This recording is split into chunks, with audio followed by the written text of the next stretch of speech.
What's going on, ladies and gentlemen? This is the Nerdwide Podcast, episode 87. Chris, that's a lot of episodes. It's Uh, a lot. I'm your host, Tyler Haynes, with my good friend and co host and owner of the mask, Mr. Chris Rivers. Now, Chris, we got the chance to hang out last night, sit around a bonfire, watch a projector with my family, and watch Halloween Ends Right. and eat some pizza and just enjoy the night. And let me tell you, that's a good way to watch these Halloween movies. I mean, in It really general, is. and I really enjoyed that. It's always good to see you, anyways, but that was extra special last night. Yeah, yeah. I was, yeah, So, yeah. showing a I picture for the was, video audio listeners. uh, I was very happy to be able to even stay awake because I was going on 3 hours sleep. Yeah, how's the work week been for you? Busy, busy. Um, we, I had to stay over one night with another department and then go in on Saturday for 4.5 hours. So Mm-mm. No, thank you. yeah, I like my yeah. Saturdays. I don't I want to be do doing too. that. I told a prior boss at one point. I said you'd have to get triple digits in terms of overtime Mm-hmm. pay for me to feel like it's worth it to give up my personal time. Right. We have to do what we have to do sometimes. Yeah, I understand that. Speaking of doing what we have to do, Chris, some quick housekeeping before we get into it. We got a lot of news articles to talk about this week, A on top lot of of news. some She-Hulk finale action going on. What we're going to Hmm. do for the next 2 weeks until the Titans comes back on for their season 4. We've got some fun things to talk about, but for quick housekeeping. Don't forget to subscribe to either our YouTube or our podcasting service of your choice. If you enjoy the show, make sure you leave us a thumbs up on YouTube or give us a good rating for whatever podcasting app you use. If you don't enjoy what you see or hear, make sure you leave us a comment down below. Know how we can improve the show. Can't improve it if you don't tell us. If you want to do more, you can always go to patreon.com/nerdwide. 3 different tiers for 3 different monetary values there.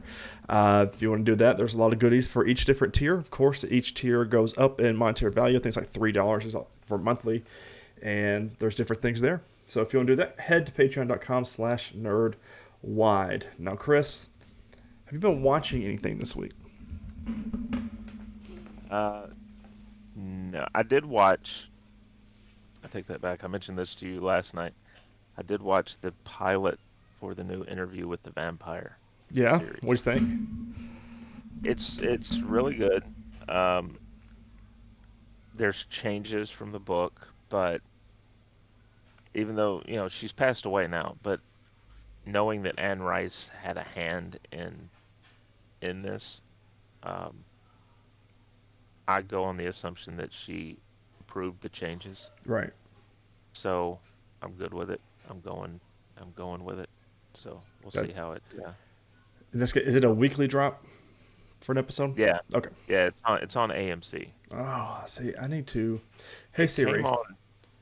set a reminder for tomorrow at 8 a.m. to start watching Interview with a Vampire. Okay.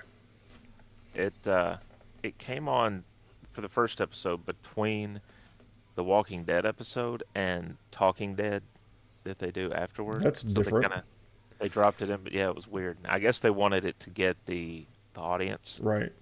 so they put it in the middle of the two. But Hmm. Did you it watch The was Walking Dead? I did not. Oh. Did you At watch The this Talking point, Dead? no. Oh. At this point, I'm going to because I stopped watching what I did watch of The Walking Dead a while back. I'm just going to wait for them to wrap it up and hmm then binge the series Binge it because and listen. I'd be okay if they start doing a Stalker Con again, but yeah, Walker from Stalker Con or whatever it was. That from sounded what real I bad. just from just from what I've heard before, people would probably have to start getting paid. And Mm-hmm. Yeah, they weren't paying their people. So, no, thank you.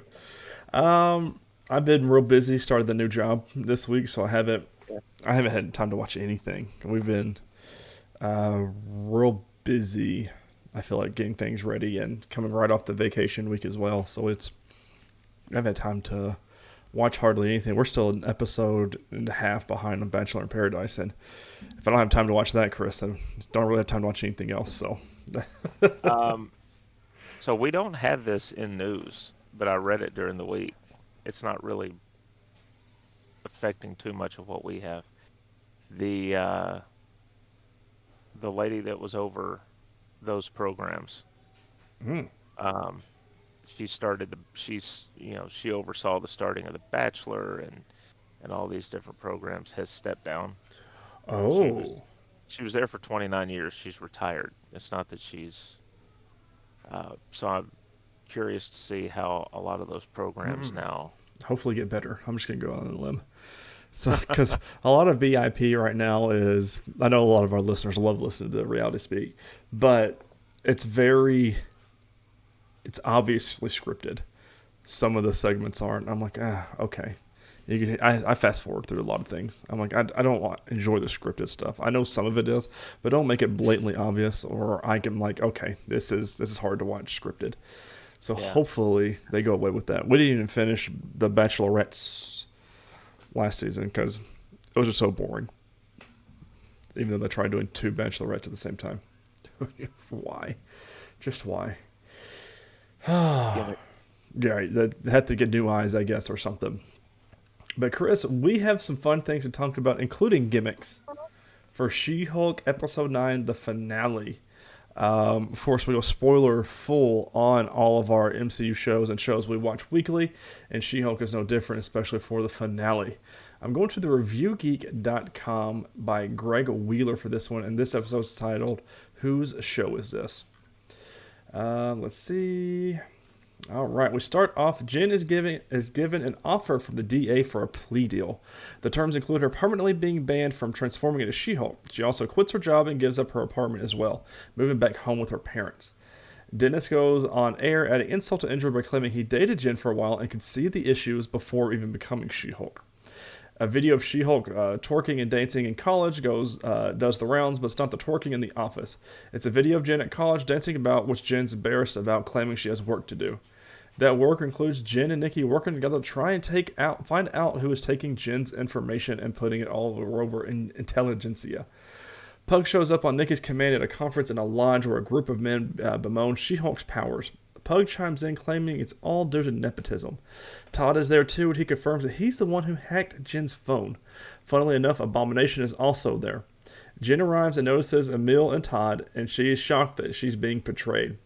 It turns out Josh was actually hired by Todd to steal her blood. That way, Todd could take the blood for himself and become his own Hulk. As he injects himself and starts to become a Hulk, Titania crashes through the wall, and Bruce drops in from the sky, and then everything just goes completely off the rails. A lot to take in. I felt like, this was all maybe 13 minutes into the episode. And it went really fast from the gala last episode to it went all very fast. Her getting fired and let go, her moving out of her office, moving out of her apartment, moving into with her parents, moving back into her old room, which was hilarious. It had a bunch of law movie posters all around the room, which I thought was a nice little funny callback there. It's exercise bike. Yeah, the exercise bike, because she moved out. The parents always do that in every sitcom. Even had a narrator start speaking because she wasn't fourth walling, and then she told the narrator to quit. It was just very funny stuff like that. She goes into, she says, "Oh, Emil can help me, so I'm gonna go there. Hopefully, get some help because he's been through this, knows what it's like." Kind of goes off the rails there. Some little small things happen with what is his name? I just read it. It's not Todd. Pug. Going in, he was very uncomfortable, and I was like, "Oh, thank God he's not the bad guy." And still not the bad guy though, Chris. Still Right. not the bad guy. That's the main takeaway from this whole episode. One thing that the recap kind of missed, the recap you're reading. Nikki's the one that spreads the video Mm-hmm. because she's trying to get intelligentsia to come out of hiding, so And she can figure out who's behind it. it worked. It's just very. We've seen a emergence of her as well with her brains. She's just not just some side character. With she was with the other lawyer. I forget her name. She was in this episode as well. Everyone was in this episode, and we've seen her truly come to herself and not just be a side piece of a show, which is awesome because I think she's very funny. I don't think side piece is the Side piece, not word. a side character. Sorry, is very like her sitting out on the front lawn of Emil Blonsky's place, and I knew it was Emil's place before they even showed that's what it was, because you can see the gate open and close. I was like, we've seen that gate in that drive right there. It was all in Emil Blonsky's place. Apparently, everyone was thinking the Abomination is the one that was doing. That's what they're trying to lead us that way. But he just rents out his little, not Europe, his little not conference, event space for events. And Intelligentsia and the Hulk King, which is Todd, is doing it. And all hell breaks loose. But Chris, that's where it gets good. She-Hulk breaks the fourth wall, busting out of her own show. This recap doesn't do it justice. It goes to the home screen of the Disney Plus app, and mainly all the MCU stuff, all Disney, everything else are not there. And you have Shang-Chi, you've got Thor there, you've got a lot of your movies and TV shows, like you would if your Disney Plus home screen to watch the show. She busts out of it and says, I need some help, where am I going to go? And she goes to the making of Marvel, of all of our shows and everything you can watch a week or two later after these shows ends, and walks directly into the Symbol, line. right? Do it? Assemble. Marvel's assembled. Yeah. And she walks directly into the writers' room, talking to all of the writers that work on the show. And I thought it was very funny because that's them. That's actually all of the writers that are in that room, and that's actually their room where they work. And I thought that was so cheeky and very funny. But then it gets better, Chris. She says, I want to talk. She goes, who made this decision? And they said, oh, well, Kevin did. If you have the episode with subtitles like I do, it's Kevin. Kevin's an acronym. It's Kevin.E.Vi, et cetera, et cetera. And so I was like, oh my God, are they about to put Kevin Feige in this show? Are they really about to go that meta with it? They didn't. But she wants to talk to Kevin. Unhappy with the big action set piece in her own show. After hurting innocent security guards who are just doing their jobs, Jen shows up and notices that Kevin is an AI robot. And it's very funny because I read I don't know if I saved this on my phone, but I read an interview. I did. We'll talk about it. No, we'll talk about it now. No, we'll talk about the end of the show. Just remind me of it. But it looks like the robot has a hat on. So every time you see Kevin Feige, he's in a ball cap. And it's usually, especially during these press conferences like D23 Day, San Diego Comic Con, he's always got a hat on with whatever big logo on it. And this one was supposed to look like a hat, and it had Kevin written across it. It's just very funny. So she's starting to talk to Kevin, the AI robot. Jen claims that she's not happy with the direction of her show, pointing out that it's a legal comedy. She decides to rewrite the whole story, going on to completely belittle the original Avengers and point out the flaws and inherent in all of the Phase Force projects in the process. She also, my favorite part, I think probably the whole show, well, she says, and what about the X-Men? And turns to the camera and winks, and it keeps going back to the conversation. Just so funny. And I think it's the first time in MCU property that they've said the word X-Men, and very, very cheeky and very knew what they were doing. She-Hulk turns back up in her own story. Titania is there in the background for some reason, along with all the other characters. Todd is arrested, and Jen tells him that she'll see him in court. Emil heads back to prison for 10 years for turning into the Abomination, which apparently he has been doing. And so his thing going off was not him touching an electrical fence that we saw 2 or 3 episodes ago. It was actually him taking it off and turning into the Abomination. Emil heads back to prison for this, absolutely fine with what's happened, while Daredevil drops randomly from the sky, because that's what Jen wanted to happen. During a family barbecue, Bruce finally arrives and says he can't have a family dinner. He says, this is my son, Scar, he just got back from Sakaar, and his son, Scar, is behind him. A lot of issues around that. It does not look good. A lot of people are posting that picture saying, oh, I can't believe they made this, because it did not look good. Scar didn't. Then we get a post-credit scene, and we see Emil like he's waiting. Nothing's unpacked in his cell. We've seen him in from the very beginning of the show. And Wong busts him out of prison. Emil says it's about time. He said, sorry, I've been watching a lot of TV, which is from earlier in the season. What did you think of the not really having a wrap-up to the season, not have like a real big bad? Because I know I've even talked about it, not having a big bad. We've been kind of waiting around for it. And then it's kind of going off of the meta saying this is not what it needs to be. This is well, all our shows, all the MCU properties are, and well, all the movies and the TV shows mainly are, and that's why she was talking to Kevin. She goes, I don't want this show to be that way, and it wasn't. What are your thoughts on the whole ending of this? I was okay with it. Um, because it sets up stuff. So I don't feel like you always have to have the big bad if you're setting up some future storylines. For instance, we've all been thinking in the next incarnation of the Avengers, we're going to see She-Hulk, Right. but now we have Scar. Well, and right. So And this we're getting Planet Hulk at some point in yeah, time. They've already set that up, and especially with the Red Hulk coming in the Thunderbolts, we're getting a Planet Hulk movie, which is bad ass.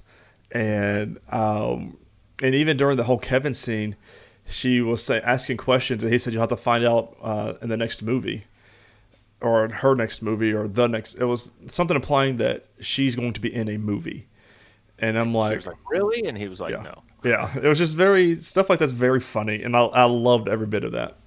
Um, I did enjoy the fact though that we got to see Ruffalo again, Mm-hmm. so it was nice to bring him back, even if it was, initially it was retconned by Right. her. Um, I think the short-term takeaway, well, I don't know how short-term, do we have an official date for Daredevil? Or we just Mm-mm. have a vague time frame, I think. Um, because after this show, it's going to be odd if Jennifer Walters doesn't show up in Daredevil. Right. Um, but I did see a release. I'm not sure if it was official. Spring 2024 is what they're saying. Yeah. So they'll be filming probably spring to summer of 2023. Right. Um, I don't know how official the cast list was that I saw, but it looks like they're bringing back the Netflix crew. Mm. Uh, so that'll be good. It's going to be interesting, though, see how it all plays out. I think one thing that did come out, we said when they announced the casting for She-Hulk, uh, that she was going to be perfect for this Mm-hmm. because of her acting ability and what she had shown she could do in Orphan Black and other projects. She nailed it. Yeah, I Um, absolutely loved She-Hulk and Tatiana Maslany. I'm glad she is in the MCU, and yeah, I desperately want a second season because yeah, I love the legal comedy of it. I feel like we've said it that's a couple weeks ago, but I feel like the MCU has nailed down, or at least this writing team and production team has nailed down what MCU TV should be, and She-Hulk just blew it out of the water, and I feel like that's because you Miss Marvel, we saw the direction starting to get there with it being like a Disney Nickelodeon teen yeah, show, and this one nailed it as like a legal drama sitcom, and yeah, I feel like they did a great job with it. absolutely. And you know, I know that in the show, like we just talked about, when he says something about her movie, and then he says no, Yeah, not really. Hopefully that's wrong. Hopefully right. she does show up in a couple of the films. It might not be her movie, But it could but be like an it could Avengers be esque. one of the Avengers titles, Yeah. or I could see, and having her and Matt Murdock as attorneys, you can bring them back whenever you need to. Mm-hmm. Anytime Just any like, of these people are in any kind of issues, easy peasy to bring any of those two back. yep. So, I loved the show. I think I gave it 4 stars on Letterboxd. Mm. It's on there. I gave it. It wasn't perfect, but Right. no show is gonna be. Um, Unless you're talking about Community or Black Flag, Scrubs. Spartacus. I could keep going on. Uh, but yeah, it's one of those shows that we've always said give us more episodes Mm-hmm. because they usually do 6. They gave us 9, but they were also about half as long as they usually are. Yeah, So they're about 20-ish minutes. really we got less hours of content with more episodes. Daredevil, I think they've already committed to what, 18, 16? Yeah, it's much longer than what we've been getting. So I think Yeah, it's like so 16 or 18. hopefully that's a sign of things to come Hmm. that we're gonna get. I think the hour-long shows they should at least do 8, if not 10, Right. and then half hour should be 18 or so. Yeah, because it's just There's half hour. It's yeah, nothing crazy, there's an audience for it, especially but if it's going to be She-Hulk. So the interview I was talking about, it was with comicbook.com's Phase Zero, which of course a lot of our friends that do it, asked Kevin Feige during this, or they talked to Jessica Gao, who was the director of all of it. The things that were asked, it says Kevin Feige was the one who came up with the idea of Jen jumping through the Disney Plus menu. Again, what other creator or executive producer are going to come up with something like this that is right. just great? He also approved of Scar's design, which I don't really agree with that one. He fought and won for Kevin to not wear a real baseball cap. If you notice, it was all his mechanical parts. So he didn't want like a real cap being on it, which I liked. And then he pitched that Jen first go to the writer's room before going to Kevin. So, I think it's funny that they worded he fought and won. yeah. So they, Like they if he, they really wanted him to, I guess, have a ball cap, but I think it was better with him having a mechanical hat that looked like his yeah, but hat. it's just like that's Kevin Feige. If he says you're going to do it a certain way, you're going to do it that way. Well, that lets you know that he's up for debate on. He's not just Yeah, a dictator when it comes to his right. products. He's like, But let's talk about this. but ultimately, if he knows he wants something a certain way, he can just Yeah, he say, could just say it. Yeah. So do this." I wonder what those conversations are like. That'd be fun. Uh, but ladies and gentlemen, that is She-Hulk season 1. I mean, great show. It goes up there high on my list. I'm gonna put this top 3. I'm going to say for me, Falcon and Winter Soldier, WandaVision, She-Hulk. Really? Mm-hmm. I really liked WandaVision Mm-hmm. and Miss Marvel. She-Hulk might be top 4 for me. Okay. I might put it fourth behind WandaVision and Falcon and Winter Soldier and um, Miss Marvel. One of these days, I imagine it's going to have to be after some of these phases end, like when Phase 4 gets close to ending. We're going to have to do a ranking of all of our MCU proper, from that phase, and our MCU TV shows from that phase. I feel like that'd be something fun to do. Yeah. Just kind of rank them, put them out there in the world. Rumor. I want to emphasize rumor. Once again, making its way around that Chloe Bennett is going to be returning as Quake. I think, I think me and you are probably the biggest Agents of S.H.I.E.L.D. fans that, even on the internet, that I've seen and care about. And I think if that happened, I'd probably cry. I mean, just Yeah. out of just pure joy. Like, I'm tearing up right now thinking about it. Anyways, so everyone's been wondering, what are we going to do in the 2 weeks since there's nothing until Titan Season 4? Well, we've talked about it. We're finally going to do it. Harley Quinn Season 1. This first week, we're going to do episodes 1 through 6. And the week after, we're going to do episodes 7 through 13, which will wrap up Season 1. And then we'll do Titans. And if we have a lull back in our shows again, we'll go through, because there's 3 seasons out right now. And they're all about 13 episodes. So we'll look into doing that again. I know Chris is really excited. I'm really excited about it. And we were looking before the show of everyone that's in it. And there's a lot of good people, a lot of actors and actresses we like a lot. So, and Yep. it's going to be funny, and I can't wait. So let's get into some news. So speaking of DC, Doom Patrol Season 4 will release on December 8th of this year. It's crazy because we've seen a lot of things from Titans, not a lot from Doom Patrol. And you think, because I follow both on Twitter, I haven't seen a lot from Doom Patrol. So that's kind of weird. But Yeah. December 8th still. And they're doing a part 1 as well.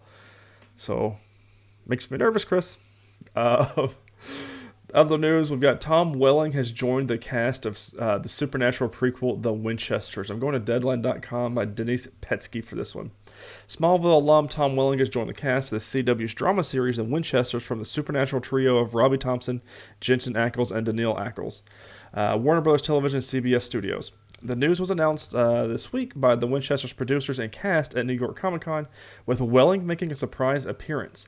The Winchesters premieres to Tuesday, October 11th, which has already come out. I haven't even heard anything of how this went, so who knows. Welling will recur as Samuel Campbell, originally played by Mitch Pileggi in Supernatural, Mary's dad and the patriarch of the Campbell hunting family. Samuel taught Mary everything she knows. Gruff and pragmatic, he's a veteran hunter who prefers actions over words, and it's always his way or the highway. So,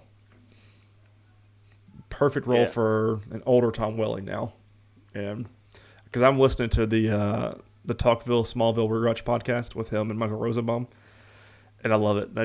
I'm telling you, if you're a Smallville fan, you have to watch it or listen to it, because it's truly a great podcast. What they talk about is some of the fun. It's just so much fun.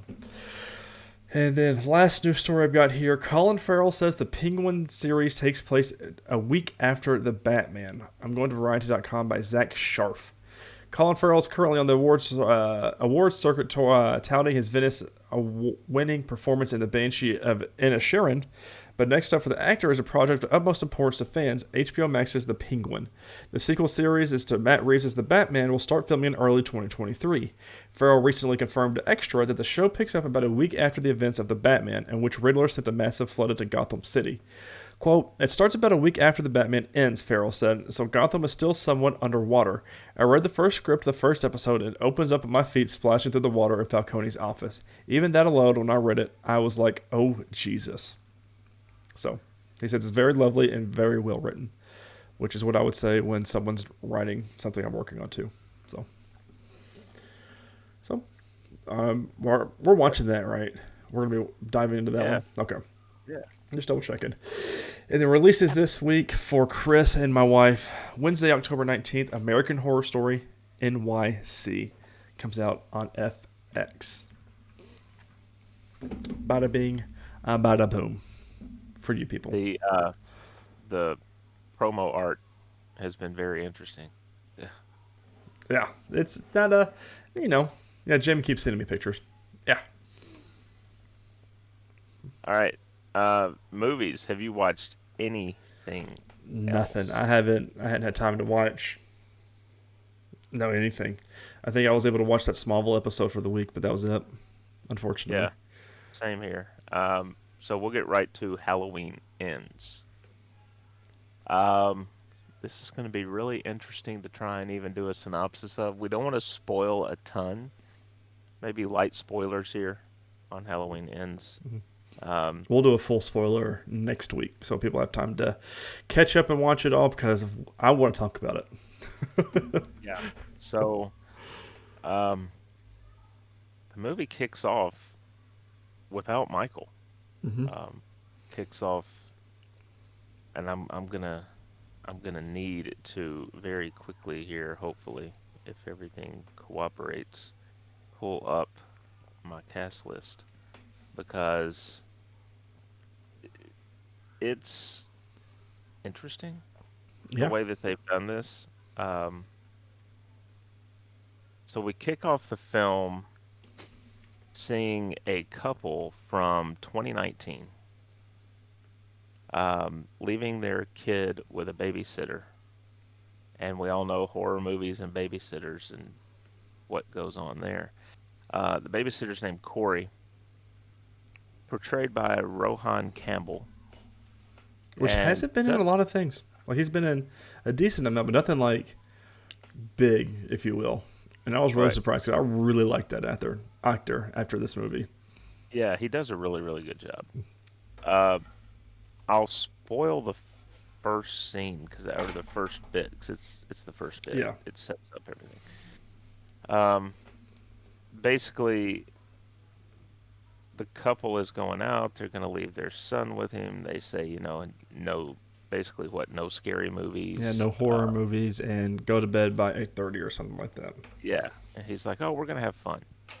So of course, as soon as the parents leave, they cut to a scene of Corey sitting on the sofa and the kid sitting on the floor, and they're watching a horror movie. Mm-hmm.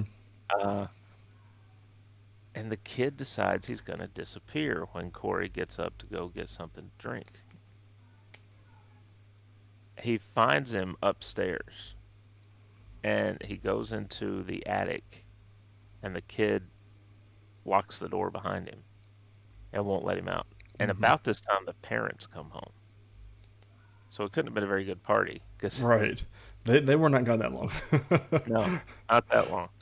Um, as they walk in the front door, they hear Corey screaming that he's going to kill the kid Mm-hmm. because you get the sense he's claustrophobic, possibly, Yeah. or Doesn't like. He's terrified by Michael Myers and that whole story and everything. yeah, and he's locked into this attic. So he finally, I don't know what took him so long to do it. He starts kicking the door, and right when he gets it to bust open, the kid's on the other side. Mm-hmm. Which why the kid's standing right up next to the door Kids when are someone's dumb, kicking man. it? Kids are dumb. I'm telling you. So he kicks the door. It flies open. It knocks the kid over the railing, and he goes all the way down to the first floor. It's like a three-story Yeah, house. 3 story. He goes all the way down to the first floor, and I'm not going to describe the kill there, Mm-hmm. but it gets your attention. Yeah. Oh yeah. Um, After that, he kind of becomes. He doesn't go to jail because it's viewed as an accident. Mm-hmm. Or if he did, it Uh, wasn't for a very long time. right. I don't think he ever got punished, Mm-mm. um, which is why the town had such a problem with him. But his stepdad runs the local salvage yard where he works, and basically he just exists in the town. No one really talks to him much. He just kind of, Everyone calls him a freak and yeah, a murderer because he killed this little kid, which it was an accident. So, I mean, I the, don't feel like the justice system failed there, but it was kind of the kid's fault. yeah, but don't stand But behind a door. It's someone's kicking down. Whatever. yeah, Kids are dumb though. So, uh, but it takes a while before we get Michael. Our first glimpse of Michael, we find out where he's been. it's been 4 years since the last movie and this movie. Yeah, So, so we find out where he's been for 4 years. But Corey encounters him at one point, and Michael's about to do what Michael does, but he looks in Corey's eyes and he sees himself, and so he lets Corey go, and mhm, they kind of have a unspoken understanding. right. And in the meantime, Corey has gotten close to Allison, Laurie Strode's granddaughter, and she's a nurse now. hmm That was Tyler's favorite part of the movie Oh no, it was when horrible.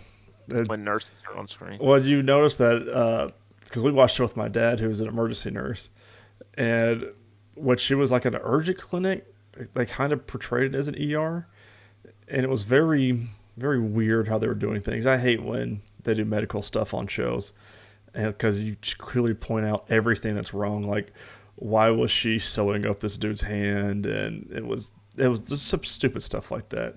Coming charge nurse, but never mind, I'm not going there.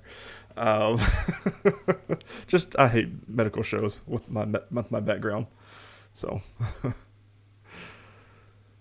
So anyway, they start to get close, and at the same time,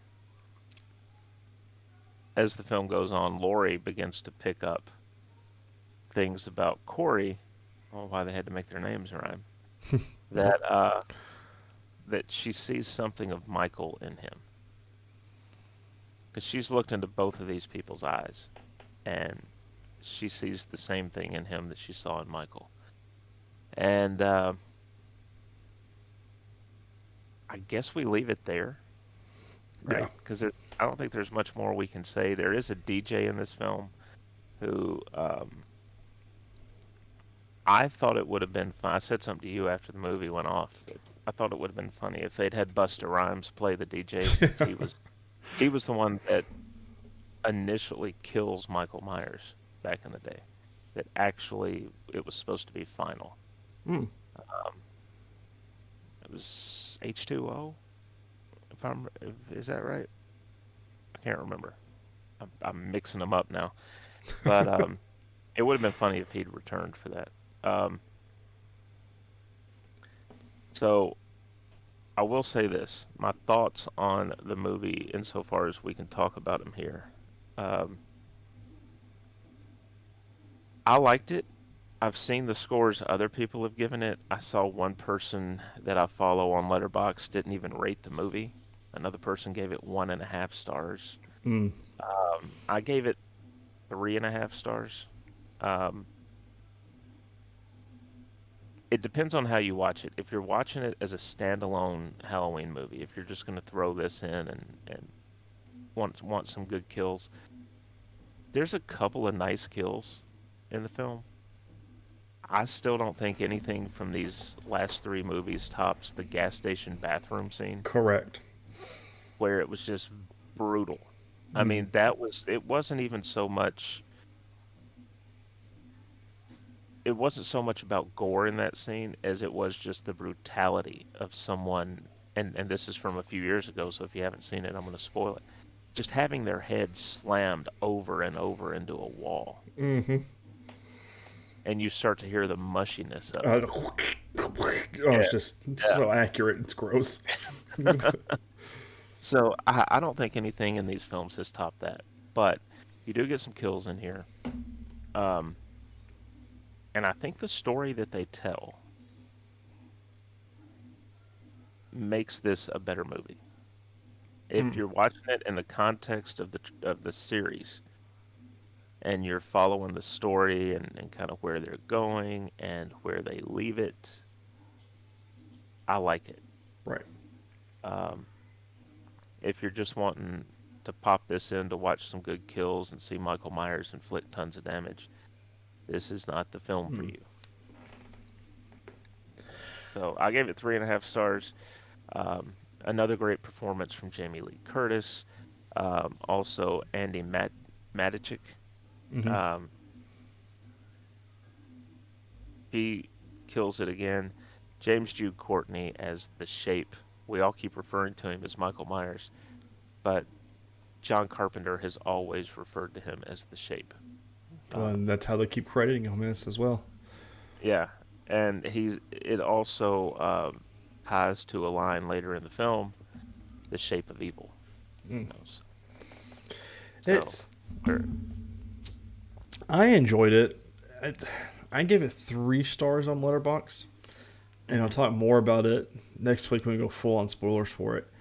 I think it drug out a lot in the very beginning until about halfway through the movie. But there's a tipping point, and once that tipping point happens, it is a nonstop fun roller coaster of a Halloween movie. And like I absolutely love Jamie Lee Curtis, and like you said, her performance is absolutely excellent.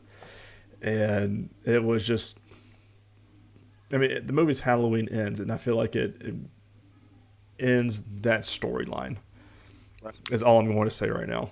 Beautifully ties it up with a bow and left nothing to be desired from that storyline.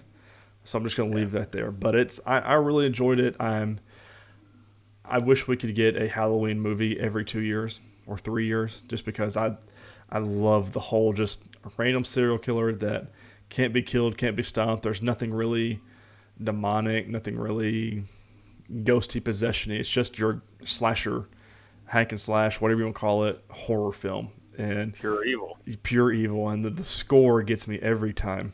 And like once, like in every iteration of the score, because they change it up throughout the movies. Yeah, And but once that classic one sets in, I'm like, oh, we're in for a treat. And man, it was such a good movie. it was. It was. I really enjoyed it. I think as far as I think it's important to watch it with the others Mm-hmm. um, to get the most out of it. It kind of reminds me of back in the day, way back in the day. Tyler, you were a little kid back then. Uh, Pirates of the Caribbean, Dead Man's Chest, Mm. and at World's End. People hated Dead Man's Chest, and they hated it because it was considered kind of unfinished Right. because they filmed those two back to back because they were going to release them just a year apart. So they went ahead and filmed them back to back, and you kind of had this cliffhanger. It felt incomplete. And if you watch this by itself, it's probably going to feel that way. Right. So I would definitely watch them together. We're going to ask a question of the viewers here, and it's going to set up our discussion, full discussion next week. Do you think Halloween ends? Is it, or should there be more? You've already said you think that they'll continue. Hmm. I think there'll be more. I I think they'll continue. My basis for that is the original run. Halloween 1 and 2 told Michael's story, and then John Carpenter moved on to Season of the Witch because that was his plan. Right. He wanted to tell different stories. Um, I think they will because he was very involved with these, but we'll see. Um, so let us know your thoughts. Um, Comment on the video, tweet us, uh, DM us. I think mine are open. Yeah. I got It mine might should be closed. open. Um, and let us know. But next week we have Day Shift. Is this your pick? Yeah. It was my only pick, Chris. Let's just go ahead and Two point years, that out. 2 years running, we've done this, right? Where we've randomized each of our lists, yours, mine, and Jamie's, right? Hmm. And each year, only one of Tyler's movies We makes it. even extended this year by 4 movies by 4 weeks, and I still only got one. So it's wonderful. I'm But at least you've liked everything that we watched. right, and So, I'm getting so that exposed to things I wouldn't normally watch either. So right. So next week we'll have Day Shift. We'll have that review. We'll do more spoilery talk about Halloween. We'll be able to get into more details, and we'll talk about that question: will it end, or should there be more? And then following up, we'll finish out our Halloween run here with the next week will be Scream, 2022's Scream. We did the first one last year, mm, and then Creep Show, which I'm really looking forward to getting your reaction, yeah. Tyler, Ever on since you Creep Show. talked about it last week, I've been really excited about it. So I don't want to watch it. I'm not excited for it to get here because that means Halloween will be over and we'll be done doing Yeah, this for the year. But I'm excited to get to it because of what you said last week. So yeah, yeah.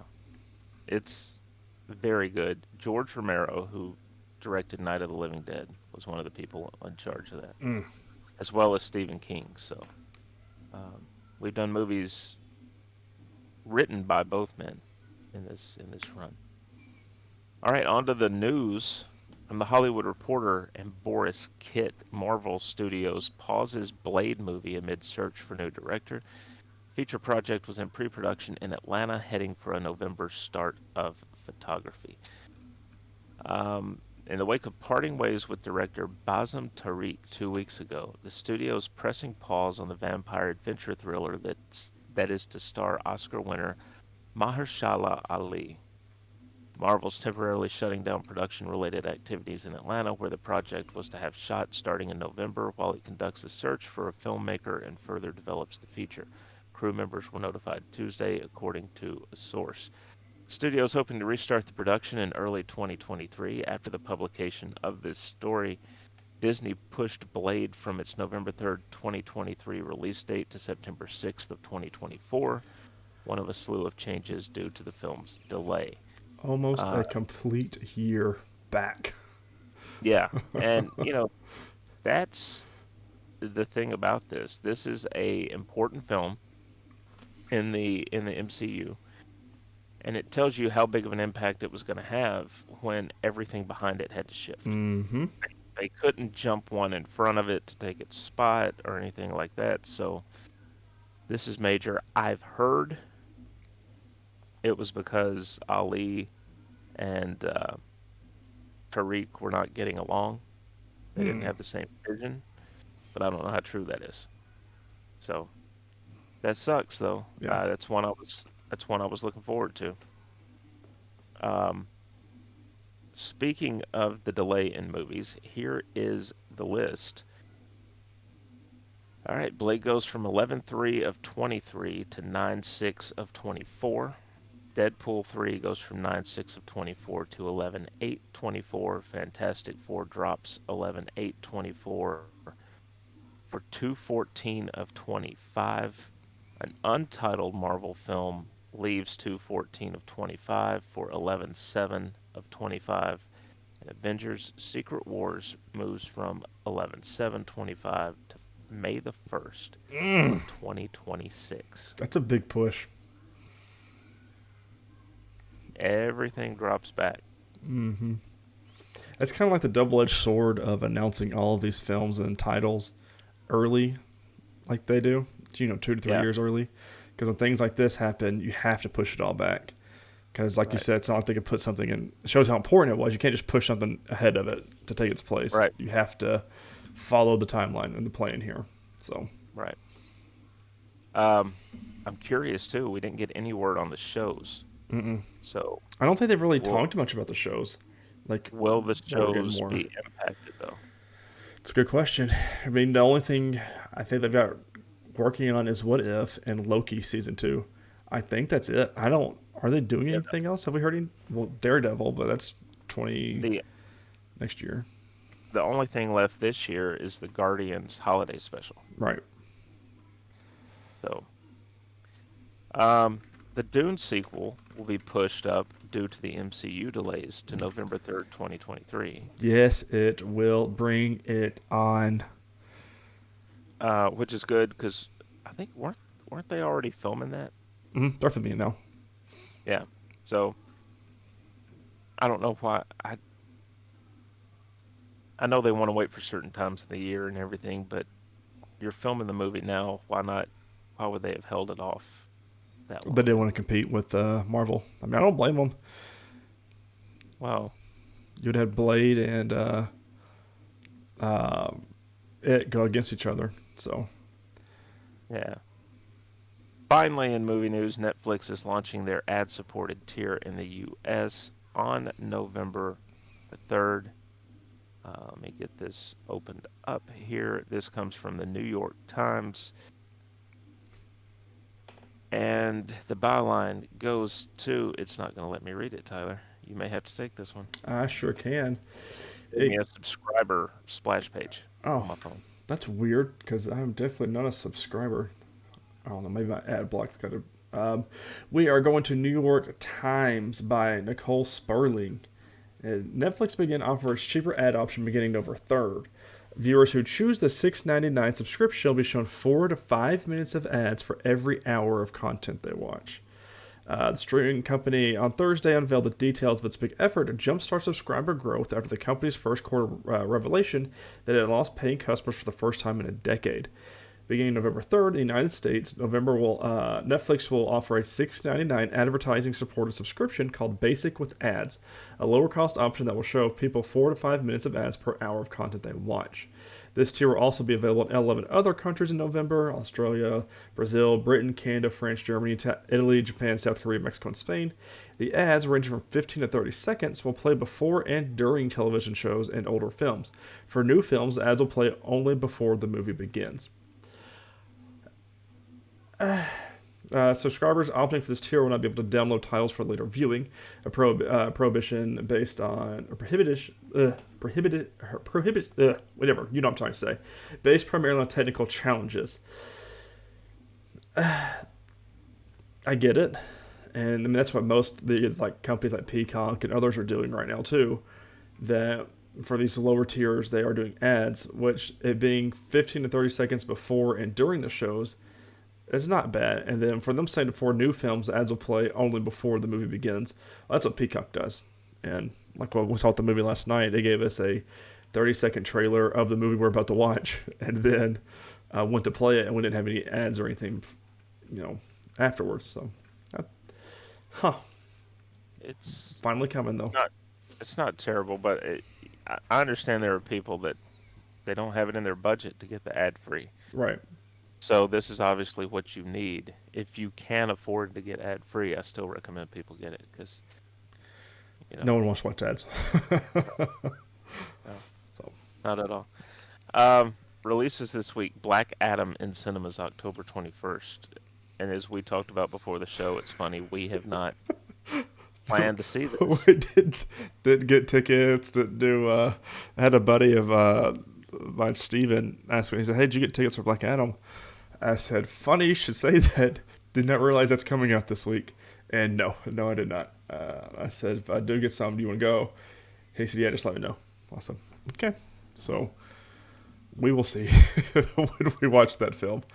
But I hear we need to watch it sooner rather than later, because well, a lot of the reviews I'm seeing are not that great, but some are Yeah, good. It's right where you see a DCEU movie yet. But everyone says the biggest pop the audiences have been getting that have been seeing it are the post credit scene, which have been kind of leaked, hinted at, etc. I'm going to leave it at that, so I don't want to spoil it for anybody else. But I'm so buy a curious to ticket. So buy a ticket to another movie, and then go to the restroom during that movie to go see the post-credit scene for Black Adam, and then and finish the other one. So okay, that's a good call. yeah, Wait for this one to come on HBO Max and then watch it then. yeah, Chris, you've been playing any games this week? just the usual when I've had time. No, that's about where I've been. I've played a little bit of Overwatch 2 and just enjoying that for right now until some other games come out, which I might be getting this week when we get to new releases, but we'll talk about that then. But speaking of John Carpenter, he's got a big influence on this week's episode of the Nerdwide podcast. John Carpenter thinks he could make a really good Dead Space film. I'm going to IGN India for this one, and this is by Ryan Saeed. John Carpenter is a master of the horror genre, having a number of critically lauded films under his belt.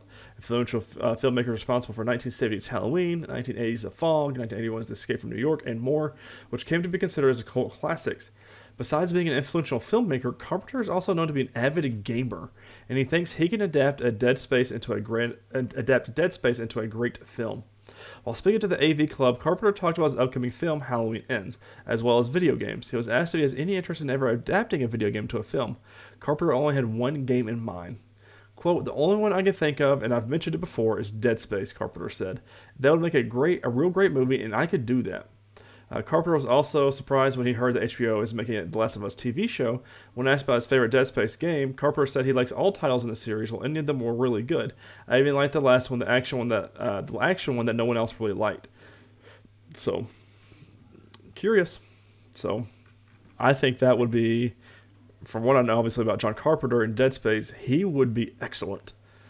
And I think this is going to get a lot of heads turning, especially when The Last of Us HBO show is going to come out. And everyone's going to be like, oh, there is a lot of money in this if we do it right. And John Carpenter, you put John Carpenter's name with a game like Dead Space, and especially with him wanting to do it, and put those together, I think you might have something great on your hand. Yeah, So, just if you're gonna make these video game properties into films, let's do more. You know, Last of Us, mm-hmm. just based on what we've seen, the quality looks really good. Maybe a little less of stuff like Prince of Persia. Yeah, we're going to talk about that movie. Uh, Next one I've got: Invincible video games are officially in the works. We're going to comicbook.com by Logan Moore. I really need to rewatch that series again just because it's so good and I miss it. Video games based on Skybound's long-running superhero series, Invincible, are now confirmed to be in the works. In recent years, Skybound has been expanding Invincible in a number of different ways. Not only is there an ongoing animated series on Prime Video that's been renewed for 3 seasons, I forgot about that, but a live-action movie adaptation of the comic book has been in development since 2017. Now the property seems poised to make its next major leap to the realm of video games. Skybound Entertainment announced this week that it plans to kick off a number of new initiatives next year with Invincible to celebrate the 20th anniversary of the series. While most of these unannounced plans involved re-released versions of various comics, Skybound also flippantly added that it will unveil new apparel, collectibles, tabletop games, video games, and more. This footnote related to video games is incredibly interesting and marks the first time that Invincible will be associated with the gaming medium. Even though Invincible now might become a video game in some capacity, we still don't know what this will end up looking like. So, Yeah, I think that would be, if you do a video game based on Invincible, where you play as Invincible, and you're starting from, essentially the first season and going through his stuff, Yes, like I mean, you get your powers as you know how to use them, and you get beat and you lose. I mean, that was the whole point of the first season. Like he had a very specific part, an episode where he loses bad and is almost killed. And I feel like that could be really well done in a video game space. So I say bring it on, honestly. Apple Music is now available on Xbox consoles. I'm going to Engadget.com by Chris Holt. It seems like Microsoft just can't stop confirming Xbox partnerships this week. On Tuesday, Xbox Cloud Gaming support for MetaQuest 2 and some new Chromebooks was announced. Now, Microsoft has linked up with Apple to finally offer an Apple Music app on Xbox consoles.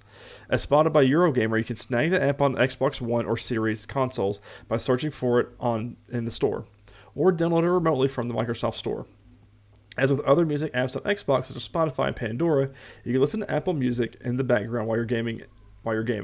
In the Apple Music app, you can watch music videos, follow time-stamped lyrics while you listen, and create playlists. You'll be able to access curated gaming-focused playlists as well.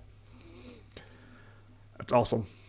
Just add more and more to it, and I don't even think PlayStation has Apple Music. They might. I'm not sure. I don't ever listen to music while I'm gaming, so because I'm trying to listen to the music in the game, Right. Problems, I know. Everyone's different. Hey, before you get to the new release schedule, should we talk about what started breaking right before we recorded? Yes, I want to go to the Deadline article. Oh, you mean the way everyone Yeah, is finding? everyone found out. I'm going to Deadline.com by Dade Hayes, and this was 10 minutes right before we started recording. Comcast pulls the plug on G4 TV, ending comeback try for gamer-focused network. Comcast Spectacor division is pulling the plug on the video game-centric network G4 TV, whose early incarnation in the 2000s remains a cultural touchstone for many millennials just a year after its relaunch. In a memo set to be sent out to all employees, Spectacor CEO Dave Scott explained that the company's investment and efforts to revive the network just did not gain any traction. A few dozen employees and contract workers are affected by the shutdown. Comcast said it will assist with them with outplacement and consider some internal opportunities. The departure over the summer of Russell Aarons, an experienced digital media executive who had come aboard as G4's president in 2021, was a precursor to today's news. Her duties were added to the portfolio of Joe Marsh, a Comcast Spectacor vet who has been CEO of T1, International Esports joint venture with Korea's Telecom. Yeah, a lot of the employees did not find out from that email. The memo sent to be out for an email. They found out from this article, which somehow got the email that was going to be sent out. And on a Sunday night, or Sunday evening, depends where you are in the world.